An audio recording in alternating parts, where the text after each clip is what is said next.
Northern Europe has been home to some of the most brutal bike races for years. We've got Strade Bianche, we've got Tour of Flanders, Milan-San Remo, Paris-Roubaix.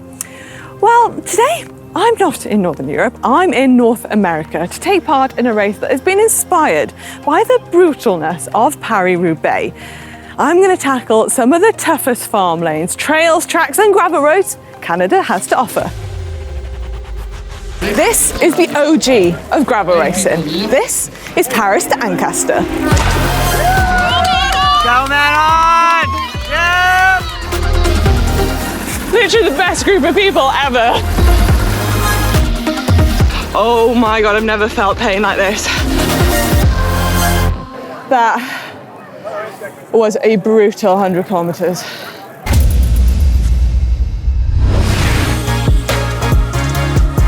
Paris-Ancaster was a gravel race before gravel races even existed. A mixture of road, gravel and technical sections that attract nearly 3,000 riders each year.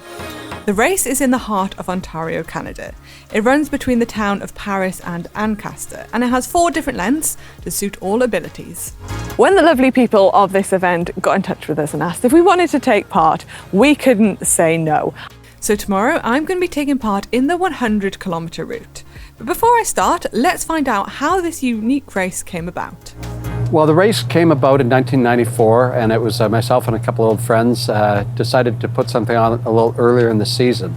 And we were actually sort of copying Paris-Roubaix at the time, a tribute race. For the first bunch of years, we ran it on the same date as Paris-Roubaix. And then being Canada, we decided that was actually even colder than in France, so we moved it to later in April.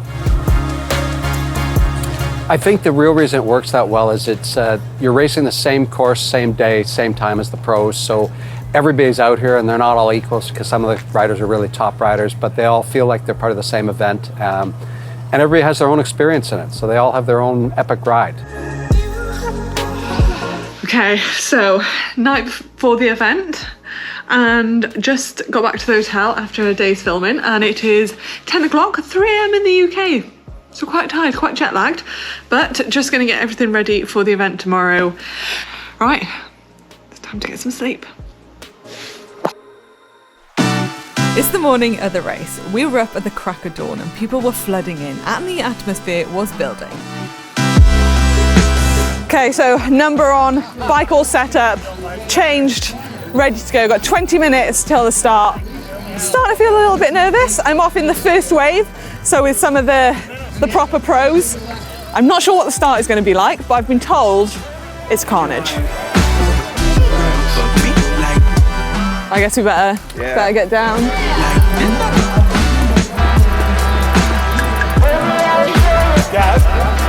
There are so many people here. It's going to be absolutely carnage. So I'm kind of excited. So let's get to it.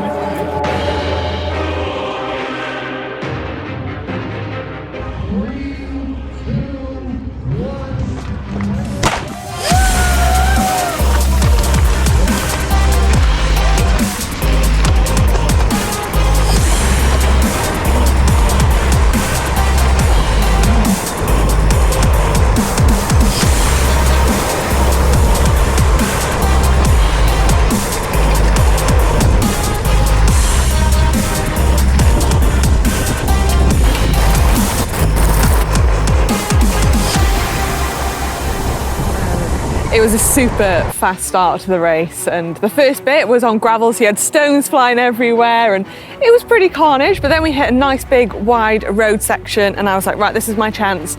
Get near the front and stay out of trouble. And I mean, I was trying to hold my own within the pro peloton, but it was tough going. They were going super fast.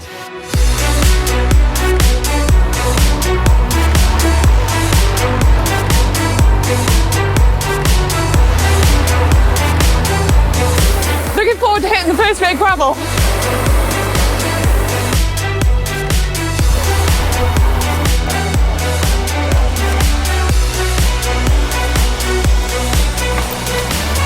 All going good so far, still in the main bunch. Not sure how long I can stay here though.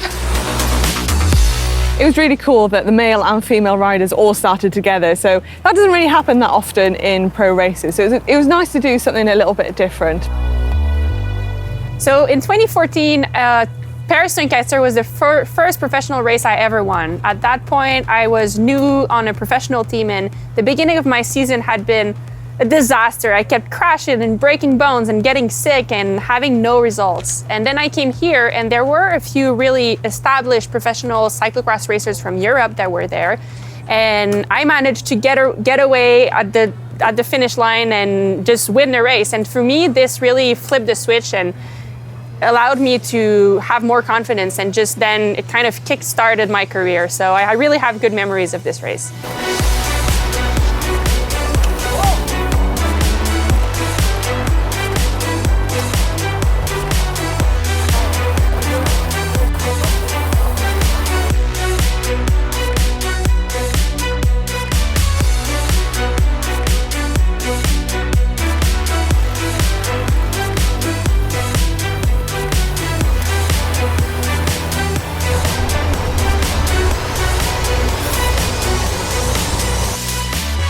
I managed to stay with that front group for about 40 minutes, and when I was there I was like, I'm probably going a little bit too hard, I can't sustain this for 100 kilometers, but eventually we went up a bit of an incline and I kind of got dropped. It's annoying because I can see them just up ahead, so I've got a little group going. We're going to try and do our best to get back on, but my word, that was a fast old start.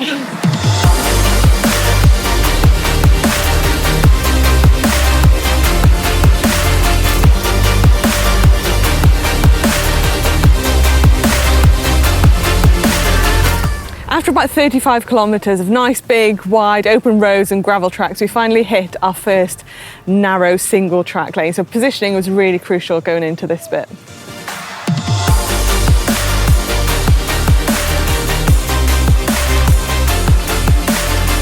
"38 kilometers into the race. Going good so far. I'm looking forward to hitting some of those muddy chutes that everybody's been chatting about. But haven't seen any Canadian mooses yet. A little disappointing, but you know, I'll understand they didn't want to come out today. So yeah, going good.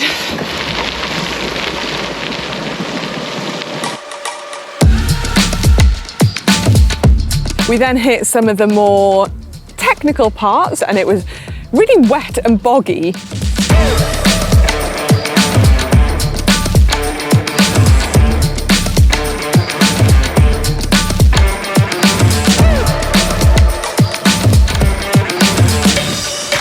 Actually hit one massive bog and I had to get off and walk, and the only way through was me getting my feet soaking wet with black mud. So that was my feet wet for the rest of the race, which was lovely. I then had to get off and jump over the biggest tree I've ever seen. Honestly, it was about this high. I could have done with a ladder to get over it, but got the bike on the shoulder, got over, did a cyclocross hop onto the bike and got going again.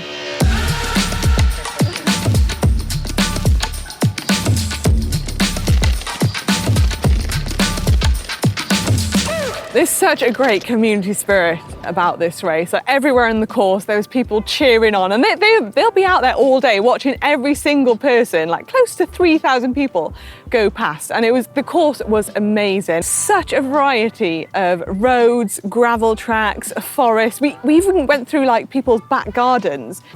Well, the course is actually based around some old railway lines originally, running from Paris to Ancaster. And then we've tied in gravel roads and farmers' lanes and private properties. And over the years, we've used quite a few different landowners over the years. They've been unbelievable, receptive to letting us ride through their properties. And I think that's really developed a big community, a Paris-Ancaster community over the years.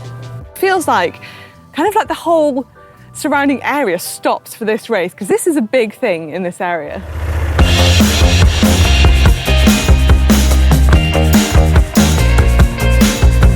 Right, a good 3 hours in now, and I'm running out of gas. Go Manon! Go Manon! Go Manon! Go Manon! Literally the best group of people ever.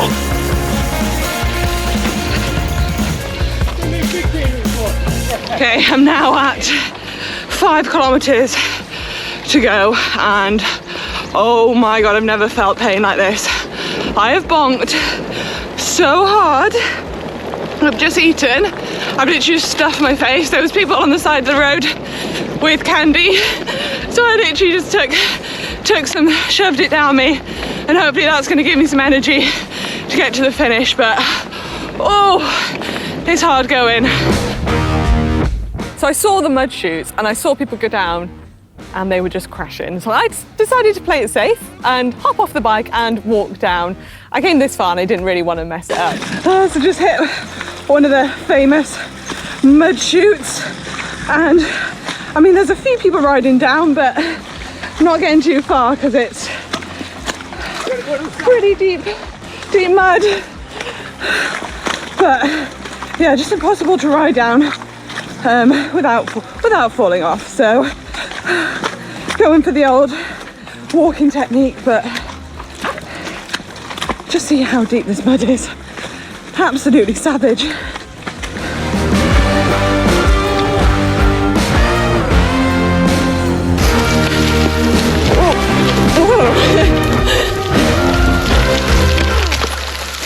Wow. So then it was the final brutal climb to the finish, but there were so many people on the sides of the climb cheering you on, and it was a really good atmosphere. It felt like, you know, it finished like a big race, and everybody had cowbells, and it was an amazing atmosphere. So it was really nice to have that encouragement.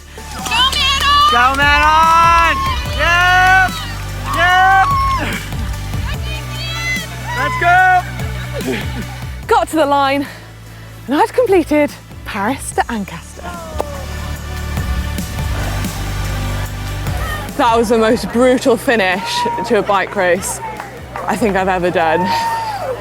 Like my legs up that hill were screaming, and so many people having to walk up, but thankfully stayed on my bike. But that was a brutal 100 kilometers. Once I got my breath back, I decided to catch up with the winners of my category, Mike van der Ham and Magli Rochette. Firstly, congratulations on the win. How was it out there for you today? Well, first off, it's so great to be back racing this event. They've had to cancel the last couple, and like Paris-Ancaster is always one of my favorite events to go to, just because of the weird sort of mix of road racing, gravel racing, cross, everything out there, and also because there's like 3,000 people here, and you know, a lot of them are cyclists. There's just a bunch of pros here, but a lot of them are just like people in the community who are like, you know what, I'm training for Paris-Ancaster this year. Like, I'm gonna do it, and that's cool. I don't know if it feels just as special to win it again today. It's really cool because, I mean, it's always good for the confidence to do a good race and have good results. But I think for me this year, it's mostly about reconnecting with the Canadian community of cyclists. I'm from Canada, and I know they cheer me on when I race on the World Cup, and they always write me on Instagram and on social media, but I rarely get to race in Canada. So doing an event like this, which is really focused on community with over 2,000 racers, it's really fun for me to chat with everyone and meet everyone. And yeah, when I get to take the win, it's just even better, you know, it's just the cherry on the cake. There we have it. I completed Paris-Ancaster. Thank you so much to the event organisers for inviting us out to do this brilliant race. And if you're thinking about taking part next year, just bite the bullet and do it. You will not regret it. It is a brilliant atmosphere here, and everybody really does get behind each other. So let me know down in that comment section what you thought of my efforts, and if you did enjoy this video, make sure to give it a big thumbs up. I'm off to find some maple syrup. Bye.